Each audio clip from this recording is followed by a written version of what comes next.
Selamat datang di segmen analisa. Akhirnya berakhir sudah sidang PK6 terpidana kasus Vina dan juga Eki diakhiri dengan sidang di tempat lokasi kejadian perkara. Tetapi sidang untuk Sudirman masih terus dilakukan paling tidak sampai beberapa minggu ke depan. Dalam video kali ini kita akan bahas ada beberapa keterangan. Pertama adalah dari Elsa Syarif yang dia ini juga di sini mengatakan ada beberapa hal yang dinilainya sangat lucu dan juga konyol dan sekaligus kayak mengakui gitu pihak opositnya atau lawannya, terutama para terpidana. Dari Elsa Syarif bilang bahwa kalau mereka bisa menunjukkan ada TKP 1, 2, 3, dan 4, itu artinya secara tidak langsung mereka mengakui adanya kejadian pembunuhan tersebut. Apakah kalian setuju dengan statement ini? Kita akan bahas nanti. Dan yang kedua adalah terkait dengan klarifikasi dari salah satu anggota polisi yang disebut oleh adiknya Eka Sandi terpidana yang bernama Aldi. Dalam persidangan, Aldi menyebutkan nama Aris Papua, salah satu anggota penyidik atau polisi saat itu yang dikatakan begitu tega dan kejamnya, dia yang paling luar biasa parah pada saat menyiksa termasuk memberikan air seni. Ada klarifikasi di sini. Apakah kalian percaya dengan keterangannya Aris Papua ataukah justru kalian tidak percaya lagi dengan keterangan dari Aldi? Kita awali adalah dari pembahasan Elsa Syarif, teman-teman. Dia sangat marah dan masih kesal sampai sekarang karena dia mengaku dihalangi untuk melihat sidang yang terbuka untuk umum. Mereka itu sengaja katanya meng-hire para satpam dan khusus melarang saya dan Fitra yang tidak boleh melihat. Perlakuan mereka benar-benar kasar. Kami itu kuasa hukum dari Ibtu Rudiana, Aep, kemudian Pasren dan juga Kavi. Ya, itu adalah hal yang sudah kita bahas ya, bahwa Elsa Syarif begitu sangat marah, bahkan dia terus ngomel-ngomel dalam tanda kutip dan mengatakan, saya akan terus berjuang mencari keadilan untuk keluarga korban. Dia pun juga bilang bahwa terkait dengan Dede yang mencabut keterangannya yang bersama Aib 8 tahun lalu. Dede yang mencabut keterangannya itu yang bohong katanya. Justru Dede lah yang pertama kali bercerita dan diiyakan oleh Aib karena Aib itu sudah 5 tahun berada di sana. Ini kayaknya semuanya serba ditolak, diputar balikan fakta ya. Aku masih ingat sekali keterangan Aib di wawancaranya Kang Deddy Mulyadi.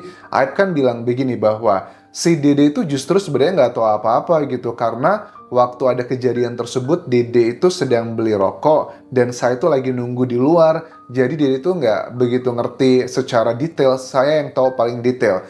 Tapi ini diputar balikan oleh Elsa Syarif bahwa yang bilang Dede itu adalah yang pertama kali mengiyakan dan bercerita ke Aib. Kemudian karena Aib yang sudah 5 tahun kerja di sana, makanya dia mengenali siapa-siapa aja kah para pelaku di malam hari itu. Aku lebih percaya dengan Dede sih untuk keterangan ini, karena Aib pun juga telah mengatakan hal tersebut. Ini juga sama dengan isu terkait jarak pada saat Aib itu melihat kejadian Vina dan Eki di depan SMA 11 tersebut. Kan beberapa kali Aib bilang di media massa nasional awalnya 100 meter, kemudian di wawancaranya Kang Deddy 50 meter, tapi tiba-tiba sekarang Elsa Syarif muncul dengan denah lokasi yang diklaim bahwa jarak pandang Aib pada malam hari itu hanya 6 meter. Kita bisa tahu ada banyak hal-hal yang sengaja sepertinya diputar balikan fakta. Tujuannya karena sepertinya mereka sudah kelihatan cukup putus asa, karena hakim pun juga salah satu anggota hakim dalam sidang di tempat kemarin itu juga ada yang meneteskan air mata, teman-teman, membacakan Al-Fatihah ya untuk kedua korban pada saat berada di TKP di jembatan layang tersebut. Kelihatan banget hakim sudah mulai sangat terbuka sekali pikirannya dan kemungkinan besar kemenangan para terpidana sudah berada di depan mata. Lanjut lagi, kata Elsa Syarif bahwa saya juga sempat teriaki hakim katanya. Intinya yang dikatakan Elsa Syarif adalah begini, hei Pak Hakim yang terhormat katanya, Anda itu harus beri keadilan kepada korban yang terbunuh gitu, bukan kepada si para pelaku-pelakunya. Ya, aku nggak ngerti nih, sudut pandang dari Elsa Syarif betul, korban adalah yang harus dibela. Bahkan dikatakan bahwa korban itu difitnah sekarang, katanya minum minuman keras lah, kemudian dengan narkoba, itu katanya luar biasa kejam gitu. Korban itu nggak bisa membela dirinya. Terus dia sering sekali menggunakan contoh terkait dengan kasus selebriti dulu. Ya, ada kasus selebriti yang Vanessa Angel ya, itu dibawa-bawa terus yang dikatakan bahwa ada Atta Halilintar yang mengungkit masa lalu Vanessa Angel, kemudian seluruh Indonesia marah gitu. Tapi berbeda dengan kasus ini, katanya malah banyak netizen yang justru diam saja malah mendukung hal-hal yang kesannya adalah fitnah menurut Elsa Syarif. Menurut aku harusnya ini menjadi salah satu poin ya kepada Elsa Syarif berpikir bahwa kenapa kok pada saat kasusnya Atta Halilintar dengan cuitannya terkait dengan Vanessa Angel banyak yang marah, dan juga dengan kasus ini harusnya itu menjadi salah satu tolak ukur. Oh, berarti ada common sense yang dirasakan masyarakat nggak pas. Nah, ini juga kalian sudah ngerti maksudnya kemana begitu.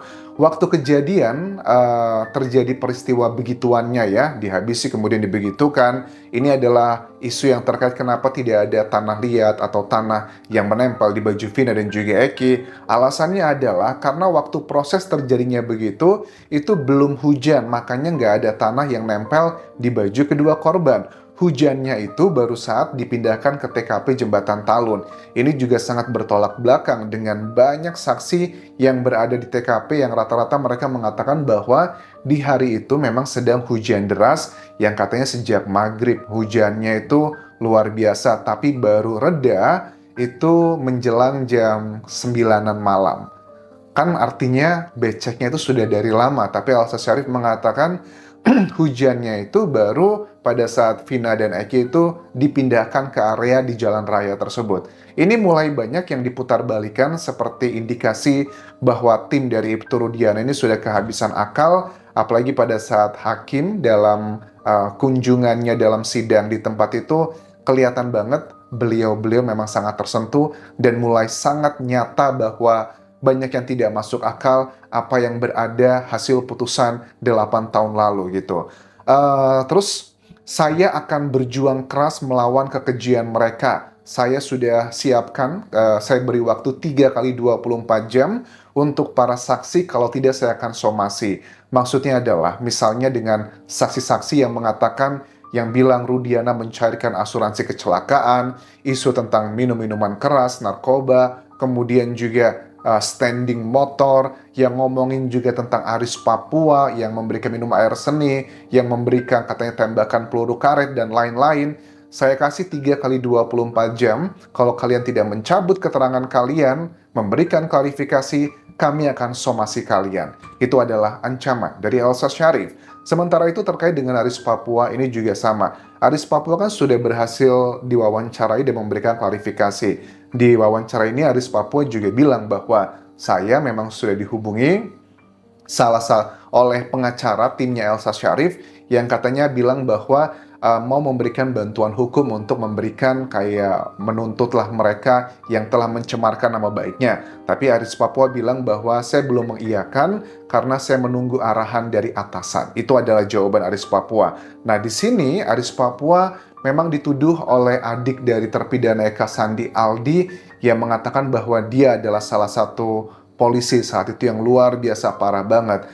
Klarifikasi dari Aris Papua dan istrinya mengatakan bahwa itu fitnah karena saya tidak pernah dinas di Polres Cirebon Kota. Saya dinasnya dari tahun pertama kali ditugaskan di Cirebon itu di Polresta Cirebon Sumber katanya. Jadi jejak digital menurut pengakuan Aris bahwa dia itu menjadi polisi pertama kali tahun 2000 berdinas di Papua sampai tahun 2007. Kemudian di 2007 tersebut dia pindah ke Polresta sampai sekarang.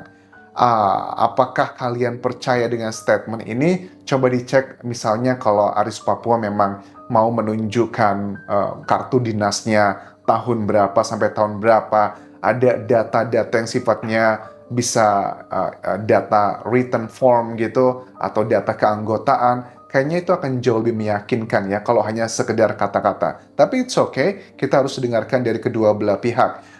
Saya tidak pernah tahu dan kenal dengan tersangka ataupun para saksi. Tidak pernah sama sekali saya menjadi anak buah Ibtu Rudiana. Saya nggak pernah mendengar kasus ini. Tapi istrinya kemudian di wawancara berikutnya bilang, ya kami tahu sih kasus ini sebenarnya dulu-dulu, tapi cuma dengar begitu aja, tapi nggak peduli gitu. Ini sebenarnya antara istri dan juga Aris pun ada beberapa keterangan kalau kita detailkan itu nggak match. Misalnya kalau Aris Papua bilang, saya nggak tahu kejadian ini sama sekali gitu. Tapi tiba-tiba di akhir wawancara istrinya bilang, ya kita taunya dulu ya cuma begitu aja, tapi nggak pernah mendalami sampai penasaran gitu. Bahkan pada saat foto-foto Aris Papua dan keluarganya itu beredar di media massa atau sosial media, mereka mengetahuinya katanya dari TikTok, bukan dari TV nasional begitu. Oke, that's the power of social media yang bisa menjangkau semua lapisan masyarakat. Saya nggak pernah mendengar kasus ini. Saya memang nonton saat Aldi bicara itu, dan saya juga heran kenapa dia bisa berbicara seperti itu, dan saya mau gitu menantang Aldi untuk ngomong ketemu sama saya, coba dicek apakah saya orang yang dimaksudkan tersebut. Bahkan Aris pun juga bilang kalau memang saya diminta untuk sumpah pocong, saya berani, katanya seperti itu. Oke. Ini sangat mencermarkan nama baik saya dan keluarga, apalagi anak saya sekarang yang perempuan itu sedang hamil. Jadi kepikiran. Pokoknya intinya semuanya adalah bantahan-bantahan semua yang disampaikan dari Aris Papua dan juga istrinya. Tapi menurut aku juga seorang Aldi ya, waktu itu kan dia usianya ya hampir 17 tahun ya, berarti 8 tahun lalu. Dengan anak kampung yang nggak punya ekonomi baik, pendidikan juga rendah, masa dia bisa mengada-ada nama Aris Papua disebutkan di situ? Apakah mungkin dugaannya kalau memang statement dari Aris ini benar, ada orang lain namanya Aris Papua lainnya yang dimaksudkan oleh Aldi? Tidak usah khawatir, ini bisa segera terjawab sebenarnya. Kalau Aldi sudah melihat wawancaranya, ya sudah clear, dialah orangnya. Tapi sebenarnya aku yakin yang disampaikan Aldi itu benar, apalagi juga foto-foto Aris Papua sudah beredar kan ya sebelum dia memberikan klarifikasi. Kalau untuk pengenalan wajah, sepertinya memang yang dimaksudkan Aldi adalah Aris Papua ini. Tetapi apakah ini betulan yang terjadi peristiwa seperti itu? Kalau secara feeling, secara hukum sosial, aku yakin banyak masyarakat yang lebih percaya dengan Aldi. Tetapi kalau secara pembuktian, harus dibuktikan secara hukum dengan dua alat bukti yang kuat. Ini tantangan untuk timnya Aldi untuk membuktikan ada nggak data-data atau alat bukti yang menunjukkan bahwa yang dilakukan Aris Papua itu adalah benaran yang terjadi. Karena dia membantah semuanya apa yang dituduhkan Aldi dalam persidangan di sidang PK beberapa waktu lalu. Terima kasih sudah menonton, sampai ketemu lagi di video berikutnya. Tinggalkan like dan juga komen, subscribe channel YouTube ini, follow Instagram, Facebook pageku, dan juga akun TikTok di Anjasa Semara. Kita akan terus kawal kasus ini, karena sekarang tinggal tahapannya adalah untuk sidang PK-nya Sudirman, hingga nanti putusan untuk ke-8 orang yang telah divonis 8 tahun lalu, apakah ditolak ataukah diterima.